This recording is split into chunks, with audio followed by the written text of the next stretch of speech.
अस्सलामुअलैकुम, welcome to back my YouTube channel. आज मैं आपको बताऊंगा साइफ़र किसने चुराया था। ये सब हम सुनेंगे अब्दुल कादिर की ज़बान से, और आइए हम सब मिलकर ये सुनते हैं। सबसे पहले आपसे गुजारिश है, अगर आपने हो तो प्लीज़ हमारे यूट्यूब चैनल को सब्सक्राइब कर दें और बेल आइकन को मत भूलिए, ताकि आने वाले वीडियो की सब नोटिफिकेशन आपको मिलती है। साइबर का मामला है, इमरान खान पे सज़ा सुनाई गई, तो आज हम सब आपको बताएंगे इसके पीछे क्या मामला है, रीज़न क्या है, सब हम अब्दुल कादिर के ज़बान से सुनेंगे। आइए सब मिलकर देखते हैं। चलो वीडियो की स्टार्ट करते हैं। आज सुबह 9 बजे दोबारा अदालत लगाई गई और इमरान खान और शाह महमूद कुरैशी को उस साइफ़र केस में 10-10 साल कैद की सज़ा सुना दी गई, जिसे हर सतह पर झुटलाया जाता रहा और कहा गया कि इसका कोई वजूद है ही नहीं, साइफ़र की कोई हकीकत है ही नहीं। और कुछ सहाफ़ियों के बारे में जिन्होंने ये दावे कर रखे थे कि अगर ये कागज़ का टुकड़ा साइफ़र हुआ तो वो सहाफ़त छोड़ देंगे, उनके बारे में अब क्या कहे बंदा। ठीक है, आपको इमरान खान अच्छे नहीं लगते, आप खुशी मनाएं इस फैसले के ऊपर, लेकिन कम से कम आज के दिन आपको अपने वर्ड्स के ऊपर सहाफ़त छोड़ देनी चाहिए।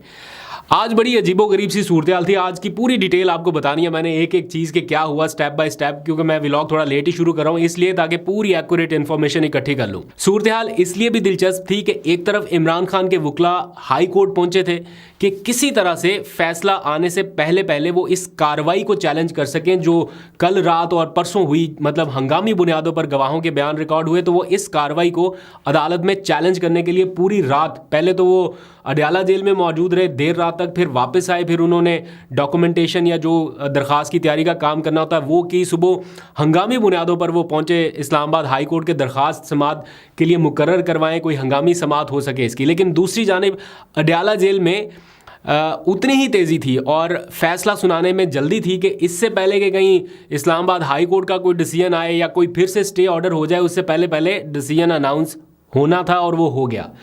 पीटीआई की लीगल टीम ने इस कार्रवाई को चैलेंज तो कर दिया था इस्लामाबाद हाई कोर्ट में, वो कामयाब भी हो गए कि चैलेंज कर दिया जाए, लेकिन समात होने से पहले पहले वहाँ से सज़ा का ऐलान हो गया।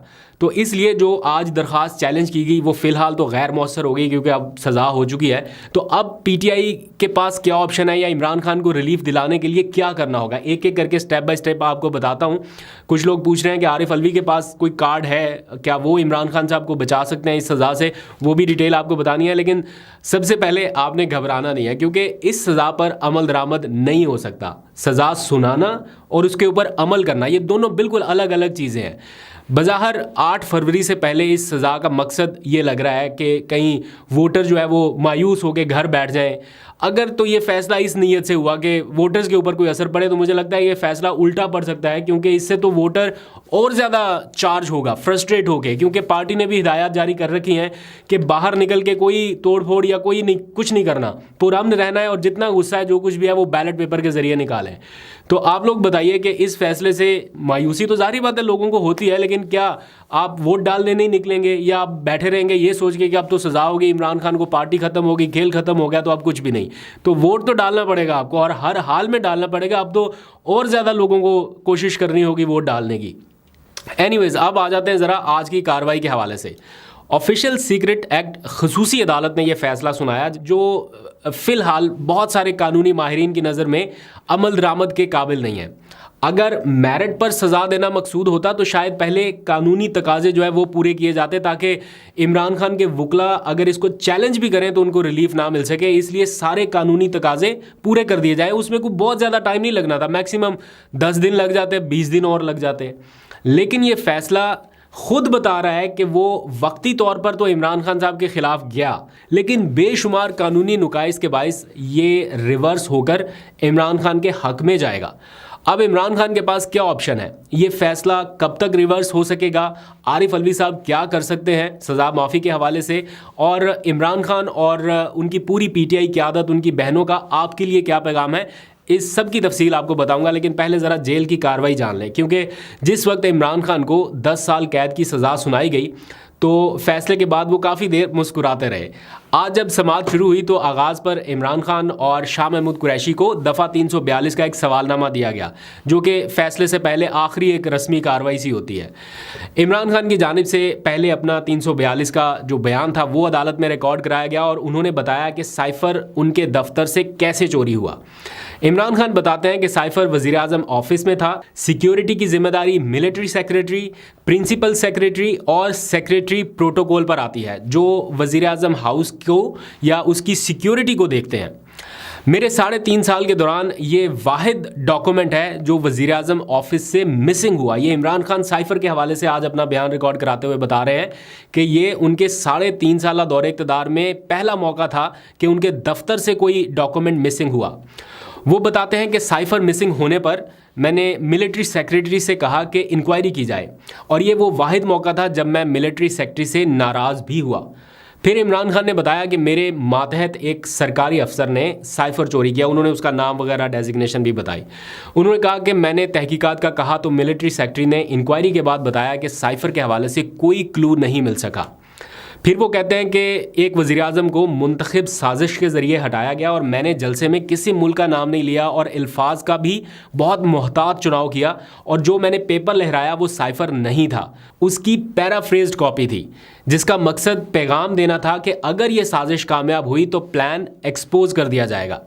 जवाब में जज साहब ने पूछा, खान साहब आपसे आसान सा सवाल है कि साइफ़र कहाँ है? इमरान खान बोले, वही मैंने अपने बयान में आपको बताया कि मुझे नहीं मालूम कि साइफ़र मेरे दफ्तर में था, लेकिन उसे वहाँ से गायब कर दिया गया, तो अब वो कहाँ है मुझे मालूम नहीं है। ये वो लम्हा था जब जज साहब ने कहा, खान साहब, शाह महमूद कुरैशी साहब, ज़रा मेरी तरफ देखें, मैं आपको 10-10 साल कैद की सज़ा सुनाता हूँ।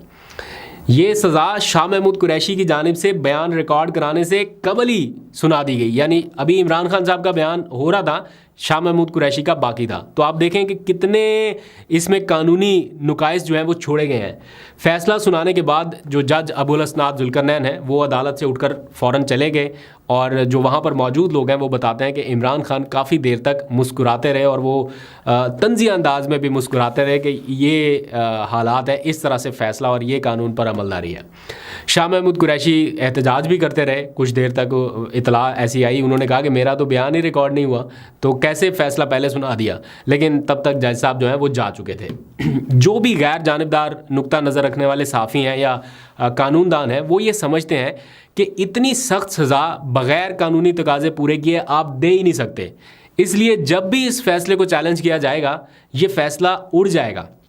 लेकिन इसमें भी कम अज़ कम 1.5 महीने का वक्त लग सकता है, जैसे तोशाखाना केस में लगा था। सज़ा सुना के दिलावर साहब तो चले गए, लेकिन उसको रिवर्स होते होते होते होते अभी मुकम्मल फ़ैसला अभी भी रिवर्स नहीं हुआ, सिर्फ सज़ा मुअत्तल होते होते भी अच्छा खासा टाइम लग गया। और वो भी इसलिए जल्दी मुअत्तल हो गई थी कि बंदियाल साहब का ऊपर से ऑर्डर था। उन्होंने कहा कि मतलब कि एक तरह से वो बैठे हुए थे, PTI के लोग सुप्रीम कोर्ट को अप्रोच कर रहे थे, सुप्रीम कोर्ट कह रही थी नहीं हाई कोर्ट ही डिसीजन करे, तो वो काफ़ी चीज़ें उनकी फेवर में जा रही थी, इसलिए भी वो जल्दी हो गया। तो इस केस में ये भी थोड़ा सा मुश्किल रहेगा, एक चैलेंज रहेगा PTI की लीगल टीम के लिए। लेकिन जब भी ये सुना जाएगा, देर से सही जैसे भी सही, ये सज़ा ठहरना बहुत मुश्किल होगा।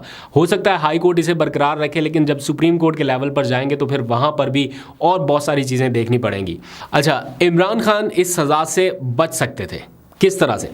अगर वो भी प्लेटलेट्स का बहाना बनाते और बीमार होकर किसी अस्पताल में दाखिल हो जाते, कहते कि जनाब मैं तो गया, मैं ठीक नहीं हूँ, और किसी अस्पताल के बेड पे जाके लेट जाते, तो ना कोई ट्रायल आगे बढ़ता, ना कोई सज़ा होती, और अगर सज़ा हो भी जाती तो फिर खान साहब और उनकी टीम को 50 रुपये का स्टाम्प पेपर लेते हैं। नवाज शरीफ साहब को भी तो हुई थी ना, 7.5 साल के करीब उनको सज़ा सुनाई गई थी, लेकिन 50 रुपये का स्टाम्प पेपर आपको याद होगा, मशहूर ज़माना, जिस पर वो ज़मानत लेके लंदन चले गए। तो इमरान खान भी स्टाम्प लेते, लंदन चले जाते, वर्कर्स को जेलों में छोड़ते और ख़ुद आराम से वहाँ पे रहते, और जब हालात साजगार होते, कोई ना कोई डील होती, तो फिर वापस आ जाते। इस तरह से वो बच सकते थे।